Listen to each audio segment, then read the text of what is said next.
something happened to me. And to this day, I question my own sanity when I tell this story. My name is Sarah. I'm 34 years old. And 6 months ago, my life fell apart in a way I never imagined. Divorce. You know that word that seems distant until it knocks on your door. That's it. 8 years of marriage ended on a rainy Tuesday, with signed papers and an awkward silence. I needed to start over, far away. Somewhere where no one knew me as James, an ex-wife. That's when I remembered my grandmother's house in Bangor, Maine. She had passed away 2 years earlier, and the property was left to me. A charming Victorian house from the 1920s, with that old movie feel. But also with that sense of abandonment that only empty properties have. Carrying the boxes alone was harder than I expected. Not because of the house itself, but because of the symbolic weight. Each box was a piece of the life I was leaving behind. The house had 3 bedrooms, a large living room with a fireplace, a spacious kitchen, and a basement. One of those old Maine basements, you know. Creaking wooden stairs, musty smell, dim light swaying from the ceiling. Dirt floor. Dusty shelves with canning jars that had probably been there since the 70s. I work as a proofreader, all remotely. It's a solitary job, but it allowed me to stay home, immersed in other people's stories while avoiding dealing with my own. The first few days were adjustment, arranging furniture, cleaning decades of dust, figuring out which faucet was leaking, which window wouldn't close properly. The house groaned at night. Old wood settling in, I told myself. It happened for the first time on the 4th night. I went downstairs to get some water around 7 in the morning. Sunlight streamed through the kitchen window, and then I saw it. The basement door was ajar. I frowned. I was absolutely certain I'd locked it the night before. Locked and closed. Always locked. Something about that basement had been bothering me ever since I arrived. I pushed the door open slowly. It creaked loudly, like a groan. I looked at the stairs, which were shrouded in twilight. Old lock, I murmured to myself. I need to replace it. I closed the door again. I locked it. I tested it 3 times, and then I went back to my routine. Coffee, computer, manuscript revision, silence. Always silence. I didn't know that morning that this was just the beginning. The basement door held much more than just a faulty lock, something that already knew my name. The door kept opening. Not every night, but often enough to make me uneasy. I changed the lock. I bought a new one at the local hardware store, one of those modern ones with a double lock. I installed it myself, proud of my newfound independence. The next morning, the door was open. I started taking notes. Proofreaders have a habit of documenting everything, and I applied that to my growing paranoia. Thursday, open. Saturday, open. Monday, open. And then I noticed the pattern.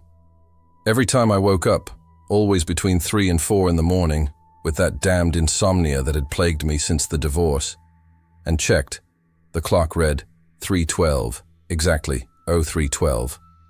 I called my sister, Jennifer, who lives in Boston. Jen, the door to my basement keeps opening by itself. Silence on the other end. Then a muffled laugh. Sarah, it's a 100-year-old house. Old locks can do that, or the wood is warped. I changed the lock. Then the door is out of plumb. Call a carpenter. But I heard something in her voice. That condescension. The same tone James used when I tried to talk about my feelings. Are you sleeping well? Maybe it's time to consider that therapy that... I hung up. I bought an additional lock, a metal bar that fit into the floor, impossible to open without physically removing it. I installed it. It crashed. I went to sleep confident that, this time, it would work. I woke up at 3:12 a.m. I went downstairs from the living room. My heart was pounding. I turned the corner into the kitchen. The metal bar was on the floor. The door was wide open. I felt my legs go weak. It was during that week that the sounds began. subtle at first. A muffled creaking coming from below. During the day, I was working, revising a suspense novel. The irony didn't escape me when I heard it. It was like footsteps, slow, dragging. I paused. Silence. I went back to work. Then I heard it again. Clearer this time. Something moving in the basement. I got up slowly. I went to the door. I pressed my ear against the wood. Nothing. But as I stepped away, I heard a sound that froze my blood. Knocks. 3 knocks. From the bottom up. As if someone were on the other side, knocking on the door. I recoiled. My breathing was rapid and shallow. "Old pipes," I whispered to the void. "It's just the house." But my voice was trembling. That night, James called me to discuss the division of assets. I could barely concentrate. "Are you okay? You seem distant." "I am great." "Sarah, if you're having trouble adjusting," "I told you, I'm doing great, James." Uncomfortable silence. "You've always been stubborn, even when you need help." I hung up again. I was alone, completely alone, and something in my house knew it. At 3:12 a.m. that morning, I woke up with a dry throat. I went downstairs to get a drink of water. The basement door was open, but this time, there was something different. Footprints, in the dust on the kitchen floor. Barefoot footprints, leading from the basement door all the way to the hallway. They were my size. I woke up on a Tuesday with something crunchy under my fingernails. I sat up in bed, still groggy with sleep. I looked at my hands in the dim morning light. Earth, damp, dark, compacted soil under each fingernail. My heart raced. I threw the blankets aside. My feet were dirty. The soles of my feet were covered in dirt. Fine scratches on my shins, as if I had stepped on something rough. I ran to the bathroom. I washed my hands vigorously, scrubbing under my nails until they were red. Shortness of breath, trembling hands. I didn't go down. But the dirt was real. The scratches were real. I spent the whole day in a fog of anxiety. I couldn't work. I just stared at the basement door. Closed, innocent in the daylight. Was I sleepwalking? I'd never been that way before. Not even as a child. But the stress of the divorce, the change, the loneliness, was my brain fragmenting. That night, I made a decision. I got in my car and drove to the electronics store in Bangor. I bought a motion detector with a camera. Nothing fancy, but it had cloud recording and an infrared sensor. I installed it on the basement stairs, pointing downwards. If I was going down during the night, I needed to know. I went to bed early. I took my sleeping pill, something I'd been avoiding, but which now seemed necessary. I slept soundly. I woke up at 3:12 a.m. My phone was vibrating. It was a notification from the camera app. Movement detected, 03:11. My mouth went dry. With trembling hands, I opened the app. I clicked on the video. The screen showed the empty staircase, bathed in ghostly green infrared light. So, I showed up. Me, barefoot, white sweater, slowly descending the steps. But my face was blank. Eyes open, but unfocused, expressionless, like a doll, like something using my body but forgetting to animate my face. I felt nausea rising. And then I saw, behind me, in the shadows at the top of the stairs, a shape, a feminine silhouette, tall, too thin, but without depth, as if it were two-dimensional. A shadow that shouldn't exist, because there was nothing projecting it. She was following me, step by step. My sleepwalking self disappeared into the darkness of the basement. The shadow floated behind it. The video ended. I dropped my cell phone on the floor. I ran to the bathroom and threw up. When I finally managed to stand up, I looked in the mirror. My reflection seemed frail. Sunken eyes, pale skin. I called Jennifer at 7 in the morning. "Sarah, it's 7 o'clock, what?" Jen, I need help. My voice broke. What happened? I told everything. Quickly. Desperately. A long silence. Sarah, you're under a lot of stress. Sleepwalking is common in... I saw it! In the video! Something's wrong with me. You saw yourself walking in your sleep. That's not...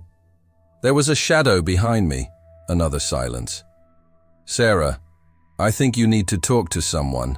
A professional. I can recommend one. I hung up. Nobody believed me. That night, I tried to sleep in the living room, on the sofa, away from the bedroom, away from the stairs. I woke up in the basement, sitting on the dirt floor, fingers bleeding, all around me, recent marks I had dug with my bare hands. And when I looked up at the stairs, she was there, the silhouette, observing. I screamed. She vanished like smoke. I went 3 days without sleeping properly. Coffee, lots of coffee. He kept the lights on, television on, anything to fill the silence. But my body was collapsing. Tremors in my hands. Blurred vision. I knew I couldn't go on like this. I needed to understand what was happening. If I was going down there every night, there was a reason. Something in the basement was calling to me, and I needed to find out what. One Friday morning, with the sun high in the sky and the house bathed in natural light, I mustered up the courage. I opened the basement door. I turned on all the working lights, 2 dim bulbs dangling from the low ceiling. I went downstairs. Each step creaked beneath my feet. The air was thick, damp, with that smell of damp earth and old mold. I reached the hard-packed dirt floor. The basement was bigger than I remembered. Rusty shelves lined the walls, stacked boxes, old tools. A small window, covered in cobwebs, let in a faint beam of light. And then I saw, in the center of the basement, marks on the floor, scratches, deep, recent fingernail marks digging into the earth. My nails. I followed the pattern. It wasn't random. It formed a line, a direction. It led all the way to the back wall. I approached slowly. The wall was made of old bricks, covered in saltpeter and dampness. I hit it with my knuckles. I am a dad. My heart raced. I grabbed an old shovel that was leaning against the corner. I started hitting the bricks. They gave way easily, crumbling into pieces. Behind them, an empty space. A niche carved into the wall. Not very big. Maybe half a square meter. Inside, there were things. I took out my cell phone and turned on the flashlight. A rusty metal box, old photos, a rosary, and a leather-bound notebook, stained by dampness. With trembling hands, I picked up the notebook. I opened it to the first page. Eleanor Voss's diary, 1967. Eleanor. I had never heard that name before. I flipped through it. The handwriting was cramped, nervous. Some pages were smudged, as if wet. Others had words crossed out forcefully. I started reading. March, 1967. Something is wrong with this house. I wake up every night at 3:12 a.m. I don't know why. My breath stopped. April, 1967. I find dirt under my fingernails. My feet are dirty. I don't remember going down to the basement, but I know I went down. The words seem to echo my own experiences. June, 1967. She is with me. I see her in the shadows. She doesn't speak, but I feel what she wants. She wants me to dig. She wants me to find her. My hands were shaking so much that I almost dropped the notebook. I skipped to the last pages. October, 1967. I can't take it anymore. Every night I dig. Every night she guides me. I'm tired, exhausted, but I can't stop. Today, I'm going to find out what she wants from me. I'm going to dig until the end. The last entry was just one sentence, written with such force that it tore the paper. She's waiting for me. I picked up the photos.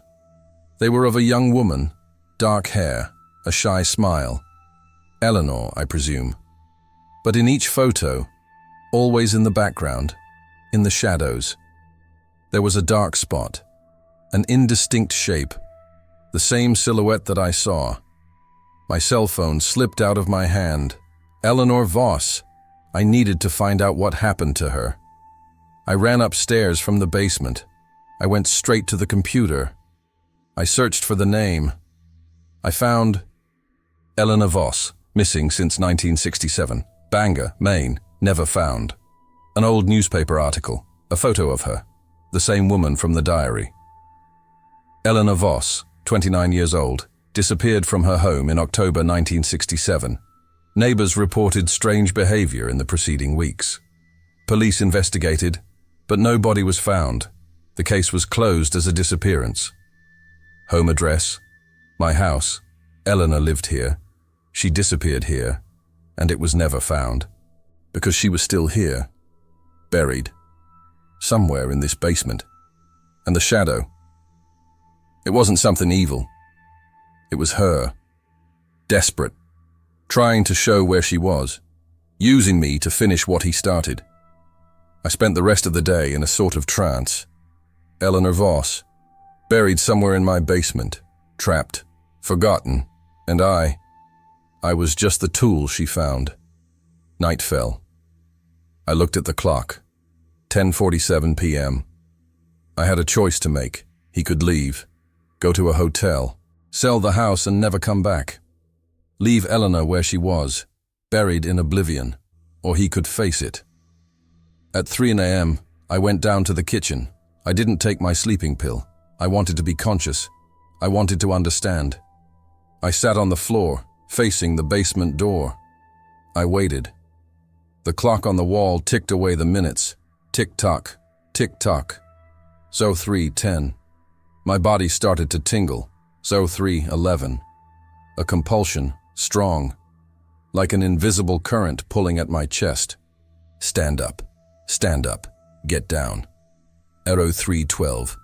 The door opened by itself, a long, slow creak, and I felt the presence. She was there, at the top of the stairs, waiting. I stood up. My feet moved on their own, but this time, my mind was awake, conscious, trapped inside my own body. I started to go down. Each step seemed heavier than the last. My breathing was rapid, panting. I arrived at the basement. The lights flickered, then they went out. Only the faint moonlight filtering through the dirty window.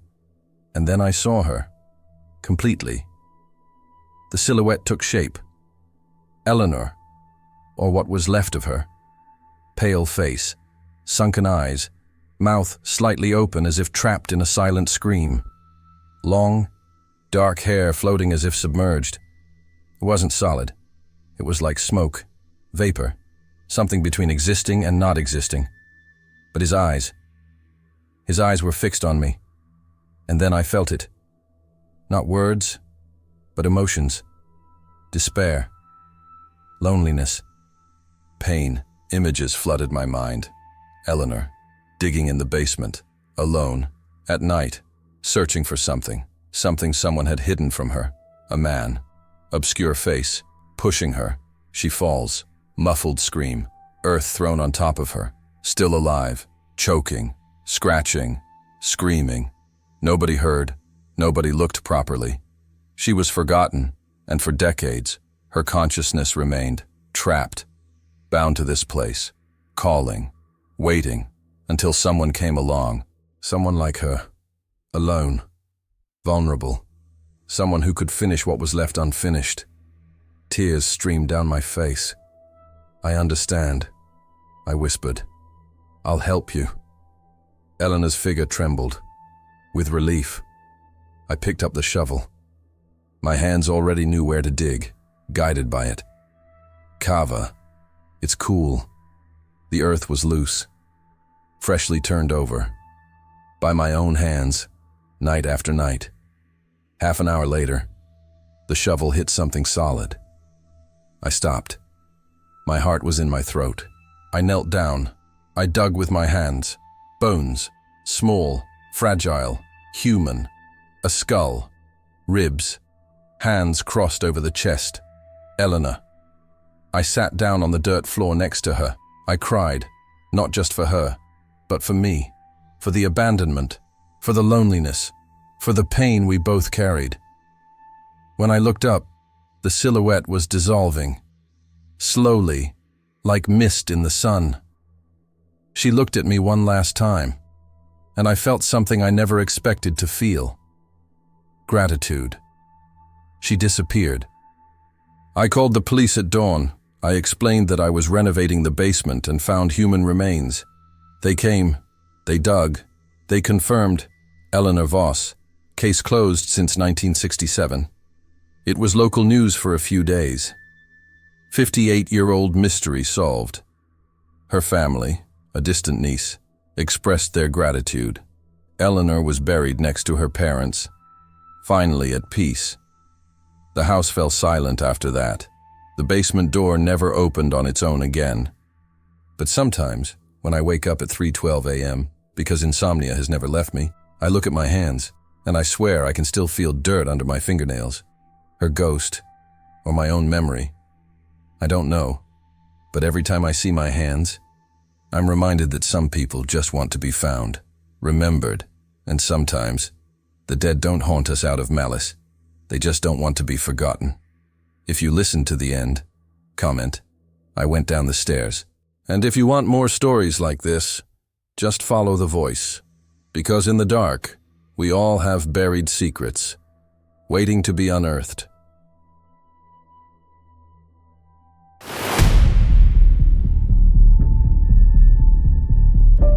My name is Laura. I'm 17 years old, and I need to tell you this before it's too late. Before all this started, my life was normal. You know, that kind of exhausting normal. Waking up early, going to school, coming back to an empty house, studying late while my mother worked the second shift. Since the divorce, she practically lived at the hospital. A nurse. Night shifts. I understood. Bills to pay. A life to support. But that meant I was alone. Very alone. At the beginning of the year, I started having trouble sleeping. Nothing serious, I thought, just insomnia. I would toss and turn in bed, staring at the ceiling, thinking about exams, assignments, things I had to do but couldn't. My mind wouldn't shut off. My grades started to drop.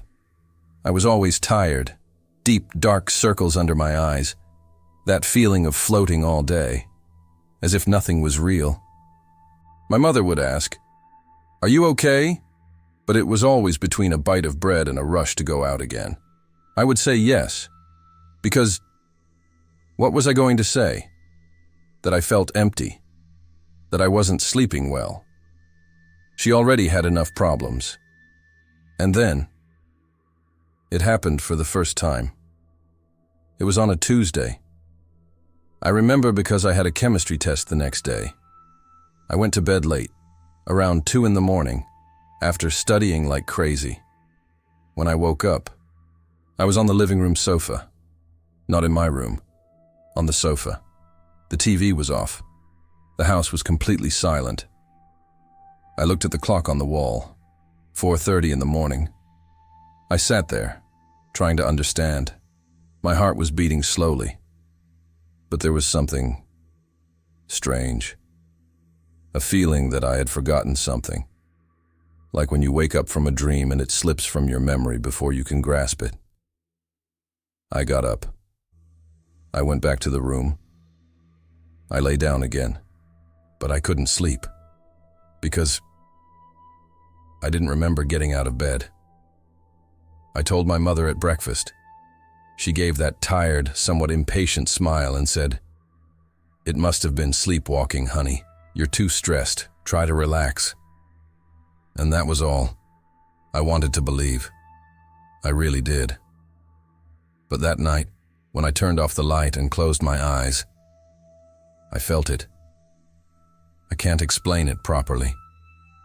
It was as if someone had entered the room with me. Not a sound. Not a movement. Just a presence. Like when you know someone is watching you, even with their back turned. I opened my eyes. Total darkness. Nothing. I closed it again. And sleep. Or I think I fell asleep. Because when I woke up, I was in the kitchen, standing, in front of the sink, with wet hands. After that night in the kitchen, I started writing everything down. Every day, before going to sleep, I would text on my phone. I went to bed at 11:47 p.m., room locked, light off. And every morning, I would check where I had woken up. 3 days later, I woke up in the hallway, sitting on the floor, my back to the wall, legs stretched out. The floor was freezing. My back ached. A week later, I woke up in the garage, barefoot. The rough cement hurt my foot. 10 days later, I woke up in the backyard, and that's when I saw it. My hands, they were covered in dirt. Not a little, a lot. Underneath the fingernails, between the fingers, stuck to the wrists. Dark, damp earth with a strong smell of something old. Rotten. I stared at them for a while, still a little groggy, trying to process it, trying to find an explanation. He must have disturbed the plants, I thought. He must have fallen near the flower bed. But my backyard doesn't have flower beds, just grass, and an old tree in the back. I washed my hands at the outside tap. The water came out dark and muddy. I scrubbed and scrubbed, but it seemed like the dirt wouldn't come off properly. My fingernails remained dark. I looked around. Everything was quiet. The sky was still dark. It must have been around 5 in the morning. I went back inside. I locked the door. I sat on the bed, and that's when I realized. My legs were scratched. Small cuts, nothing serious. But they were there. As if I had dragged myself across something rough. I tried to go back to sleep. I couldn't. I stared at the ceiling, feeling a strange chill run down my spine, even in the summer heat. Am I going crazy? Am I losing my mind? I didn't tell anyone, not even my mother. She was already overwhelmed, working double shifts, getting little sleep. I didn't want to be another burden. And besides, what was I going to say? Mom, I wake up covered in dirt and I don't remember anything. She was going to take me to a psychiatrist. She was going to think I was using drugs. She was going to look at me that way, you know? That look of concern mixed with disappointment. So I kept it to myself. But things got worse. I started waking up further away, dirtier, more bruised. One night, I woke up behind the house, near the wall, scraped knees, dirty hands again. And this time, my fingernails were broken. 2 of them were bleeding. I looked around, disoriented, trying to understand what had happened. That's when I heard it. A sound, weak, distant, coming from inside the house. A drag, slow, heavy, as if someone were dragging something across the floor. I froze, my whole body locked up. The sound stopped. I stood there, motionless, for far too long. My heart was racing. My breath was caught. Nothing. Total silence. It was just the wind, I thought, or the old house creaking. But deep down, I knew it wasn't. I went in slowly. I locked everything. I went to my room. I lay down. I didn't sleep. And that morning, for the first time, I truly felt it. I wasn't alone. I had something with me, something that was watching me, something that was waiting. The following night, I didn't want to sleep. I stayed awake until almost 3 in the morning, sitting on the bed, light on, watching videos on my phone just to avoid closing my eyes. But my body couldn't take it anymore. I passed out. When I woke up, I wasn't in the room. I was in the backyard, again, but this time it was different. I was on my knees, on the ground, at the foot of the old tree. My hands were sunk into the earth, not just dirty, sunken. It's as if I've been digging. I pulled them out, breathless, feeling the cold earth slip between my fingers. My wrists ached. My nails were ruined. Dried blood on the tips. And then I saw, there, at the base of the tree, was a hole. Small, shallow, but definitely a hole. Someone had dug that up. I had dug that up. I crawled away, stumbling, until my back hit the wall. I stood there, staring at that hole, trying to breathe, trying to understand. I didn't remember. I didn't remember anything. It's as if a part of the night has been erased from my memory, as if I hadn't been there. I got up, trembling, and went back inside. I washed my hands until they hurt. I scrubbed and scrubbed and scrubbed. And when I finally sat on the edge of the bed, with the sun beginning to rise through the window, I made a decision. I needed to know what was happening. That night, before going to sleep, I placed my cell phone on the dresser, in continuous recording mode, pointed directly at the bed.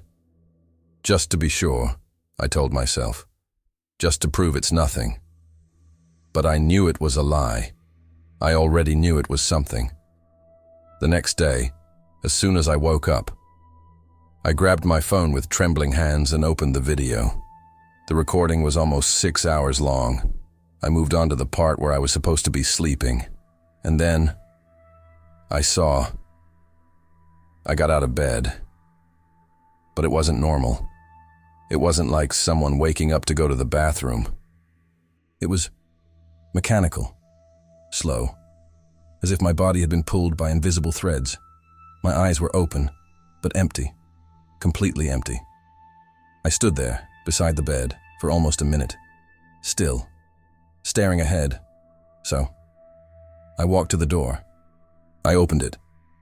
I left the room, and I disappeared from the picture.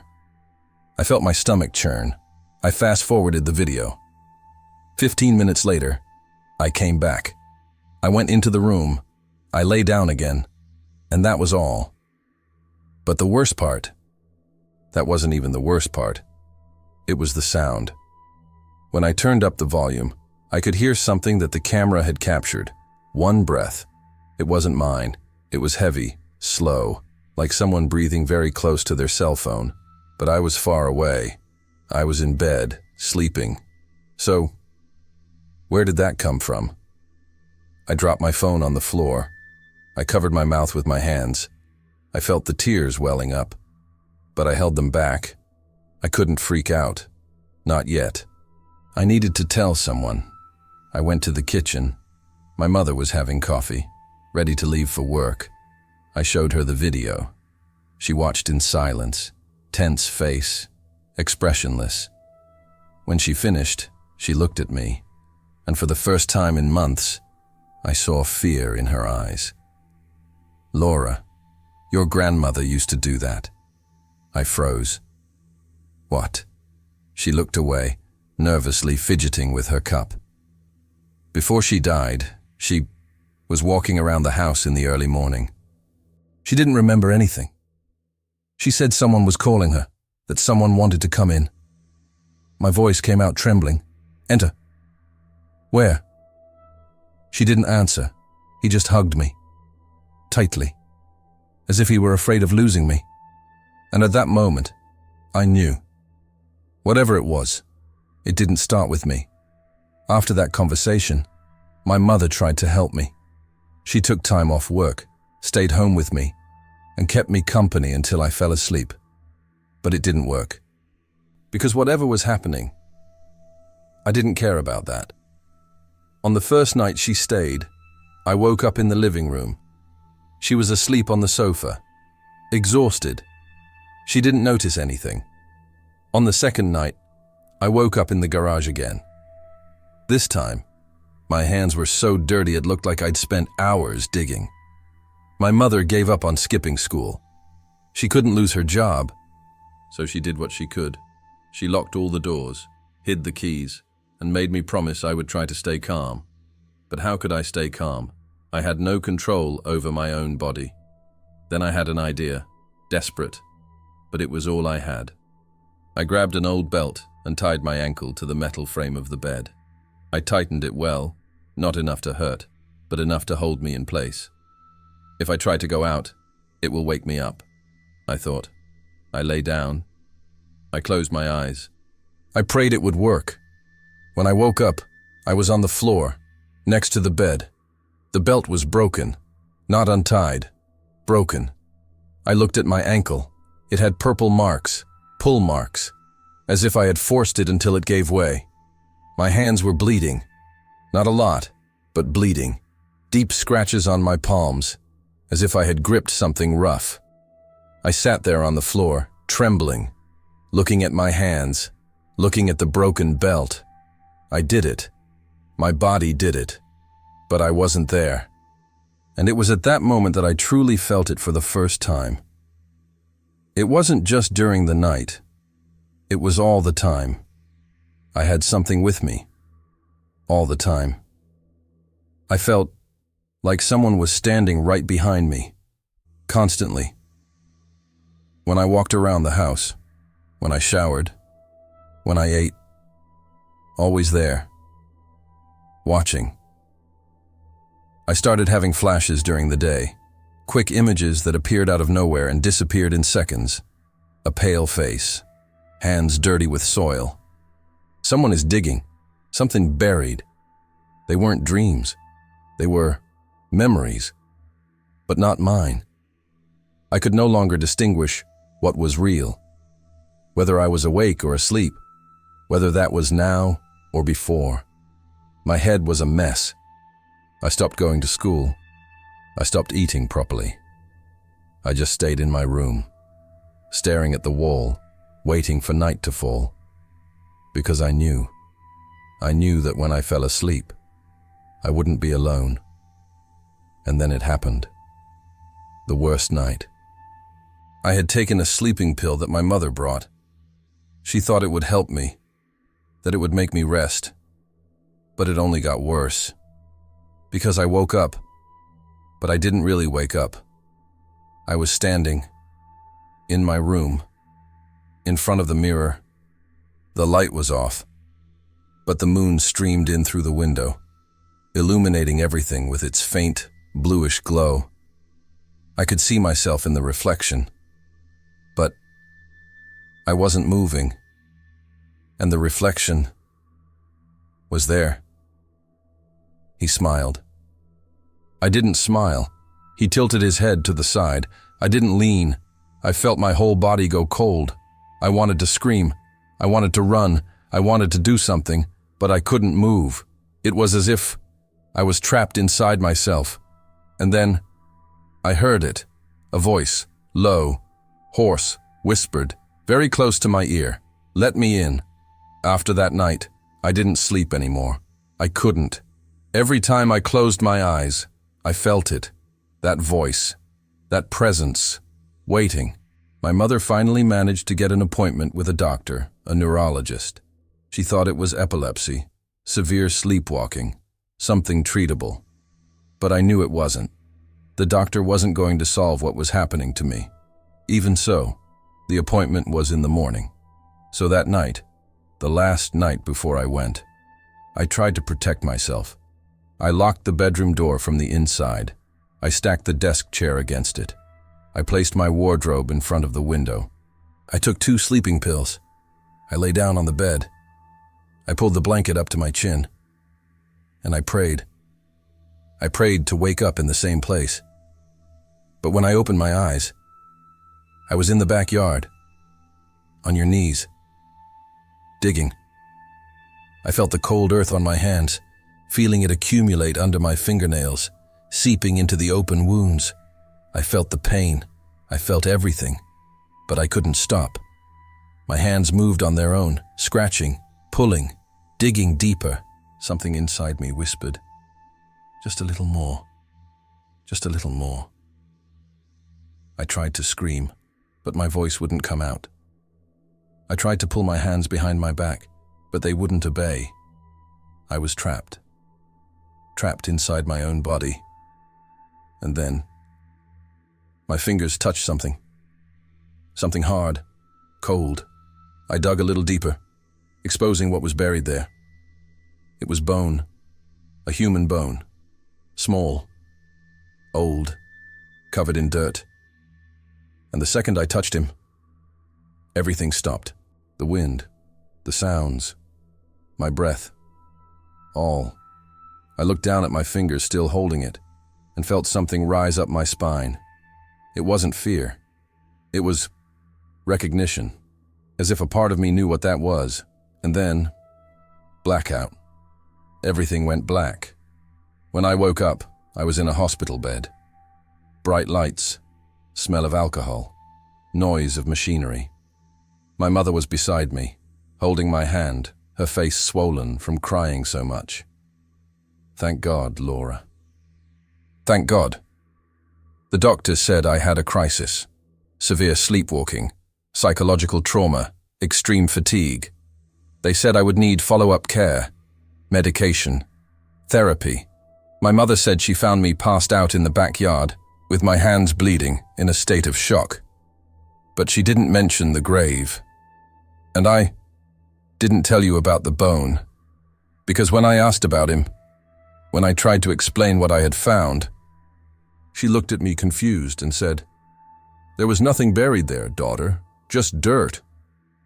I was hospitalized for 3 days, 3 days on medication, with people watching me, asking me questions, and I lied. I said I was feeling better, that it had been stress, that I would be fine. But at night, alone in the hospital room, with the lights off and the door closed, I was looking at my hands. There was still dirt under her fingernails, even after washing, even after everything. And the worst part was the feeling, because I still felt it, that presence, that weight. But now, it wasn't outside anymore. It was inside. Sometimes, when I look in the mirror, it takes me a second longer to recognize myself. Sometimes when I speak, my voice sounds strange, as if there's another voice underneath. And every night, before going to sleep, I listen, very quietly, almost imperceptible. Thanks. They said it was stress. They said I was sick. But I know what I felt that night. I know what I touched. And ever since then, sometimes I look in the mirror, and it takes me a second longer to recognize myself, because I don't know if it's still just me. If you listen to the end, comment, "I heard the whispers." And if you want to know what else is hidden in the dark, just follow the voice.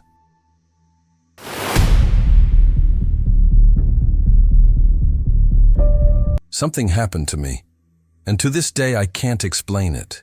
My name is Clara. I'm 32 years old, and I'm Sophia's mother. She's 6. And before you think this is just another story about a paranoid mother, I swear I'm not. Or at least, I wasn't. It all started 3 months ago when I inherited my grandmother's house in Portland, Oregon. She died alone. I hadn't visited her in the last 2 years. Work, divorce, custody of Sophia. There was always an excuse. Always. The guilt weighs on you, you know? It's like a constant cold feeling in your chest.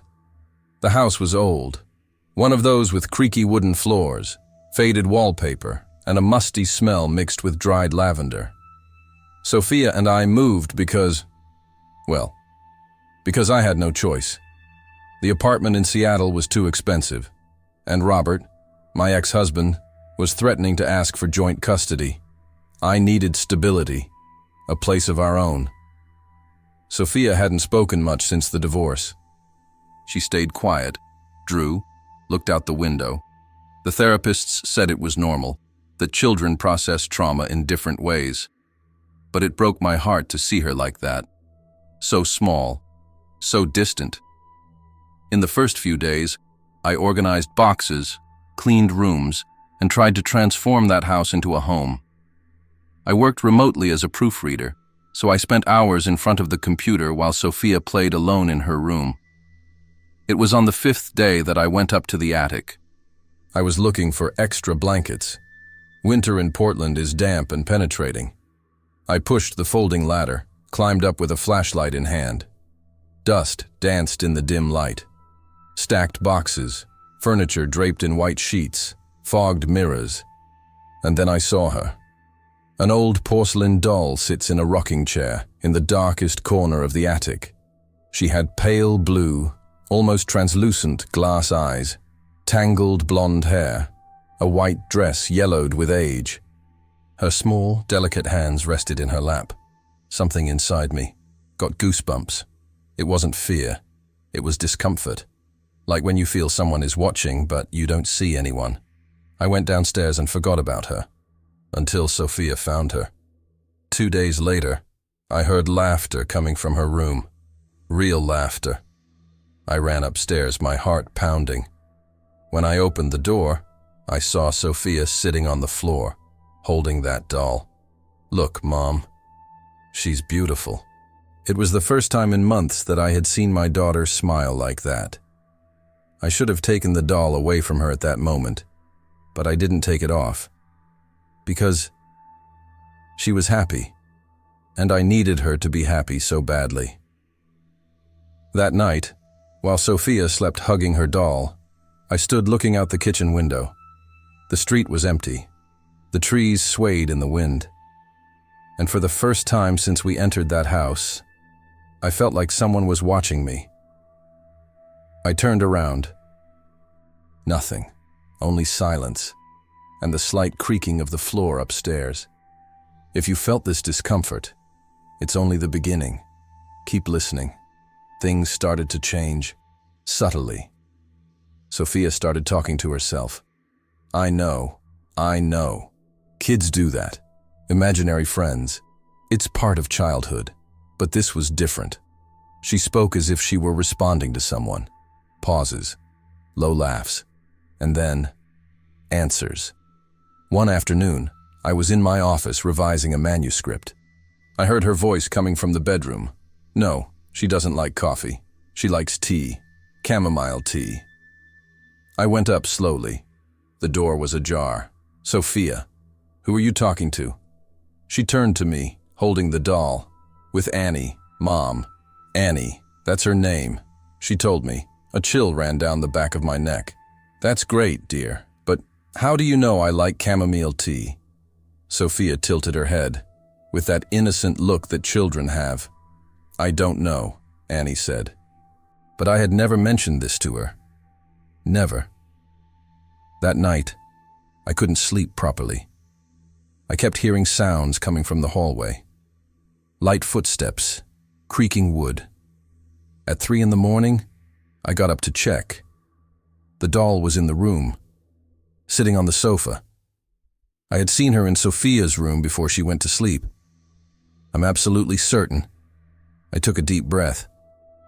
Sophia must have come downstairs during the night. Of course. That made sense. But when I returned to her room, Sophia was fast asleep, covered up to her neck. I went back into the room. The doll was still there, in that strange, almost human pose. I carried her back to Sophia's room and put her on the shelf. I locked my bedroom door. The following days were strange. Sophia began to imitate my gestures. She sat the way I sat. She tilted her head the same way. When I sighed, she sighed right after. Sophia, are you okay? I am, Mom. Why? Nothing, daughter, just asking. Then Robert called. Clara, I need you to be honest with me. Is Sophia okay? Yes. Why? Because when I spoke to her yesterday, she seemed strange, distant. She's adjusting to her new home, Robert. It's normal.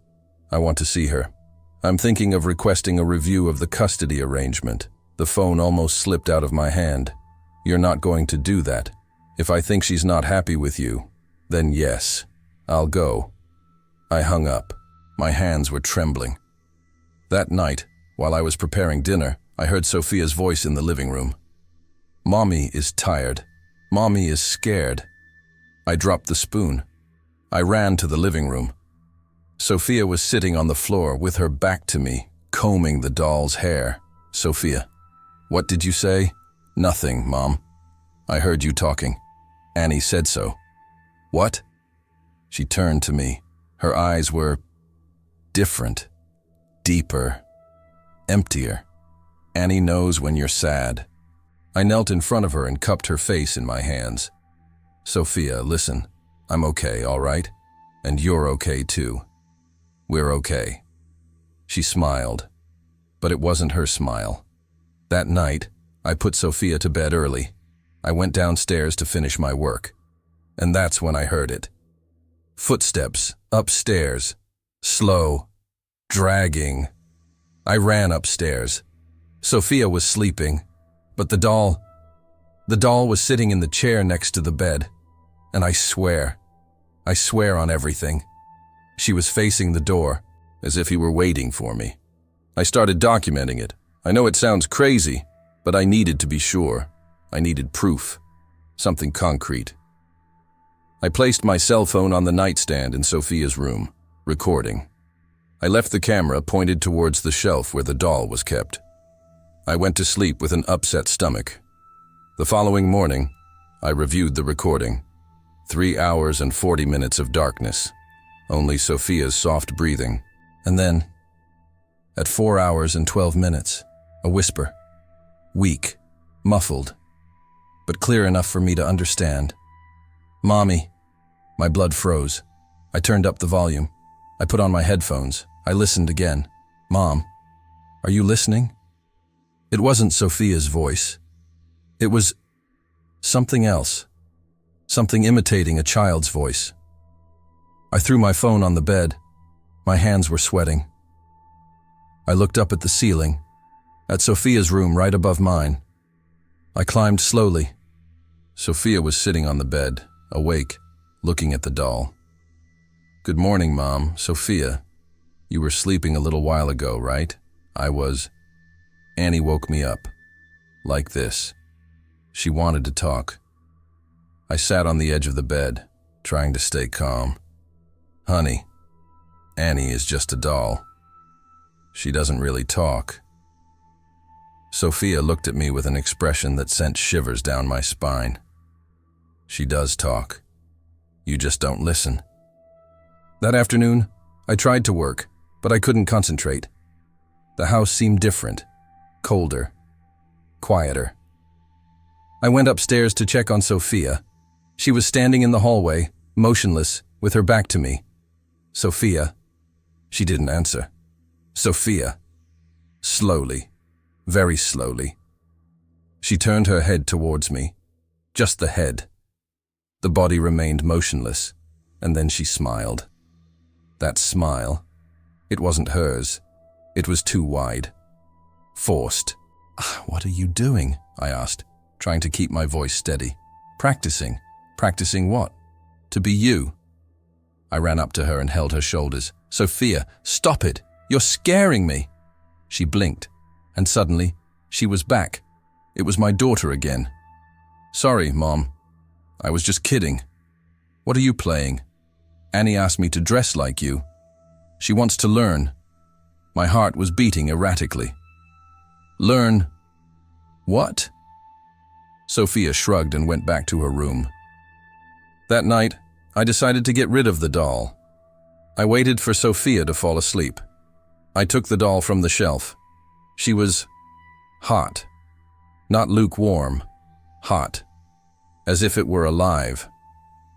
I went down to the garage, put it inside a cardboard box, and sealed it with tape. I would throw it away tomorrow. I went back to bed, exhausted. I had barely closed my eyes when I heard it. A scream. A desperate scream came from Sophia's room. I ran up the stairs. Sophia was on the floor, convulsing, scratching her own face. Where is she? Where is she? She's scared. She's alone. I held my daughter, trying to calm her down, tears streaming down my face. Everything's fine. Love, everything's fine. But she kept screaming. Screaming until her voice gave out. I ran down to the garage. I opened the box. I picked up the doll. And when I returned to the room, Sophia stopped instantly. She was breathing heavily, her eyes wide, but then she stopped. He stretched out his arms. She's back. She's back.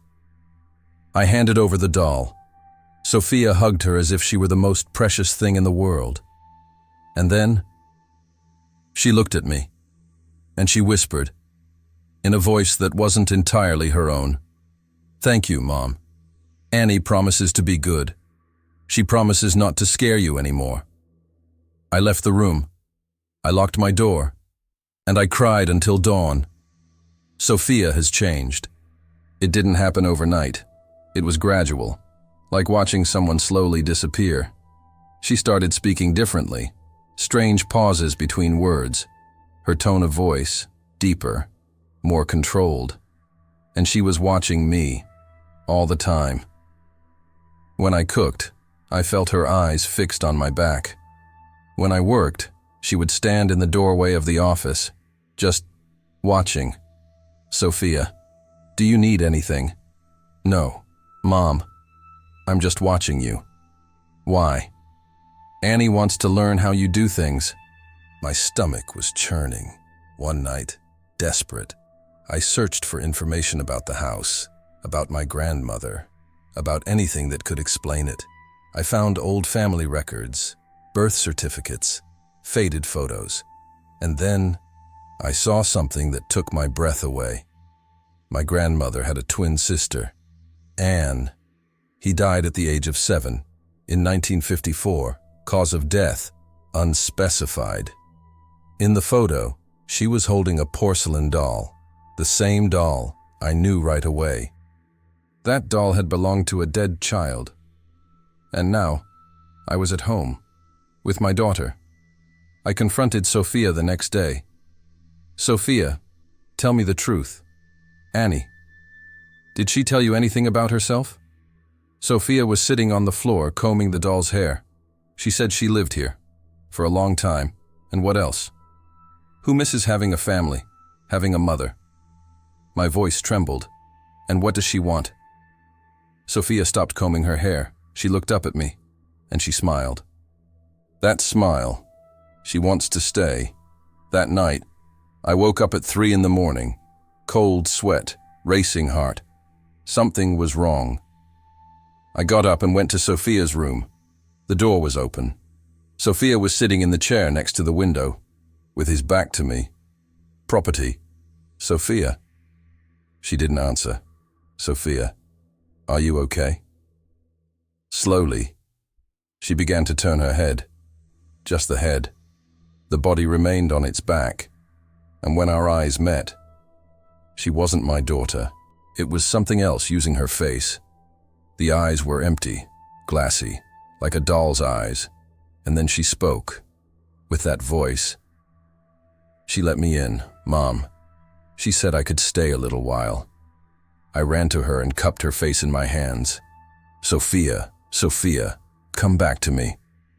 And suddenly, she blinked and she started to cry. "Mommy, I don't want to play with her anymore. She scares me."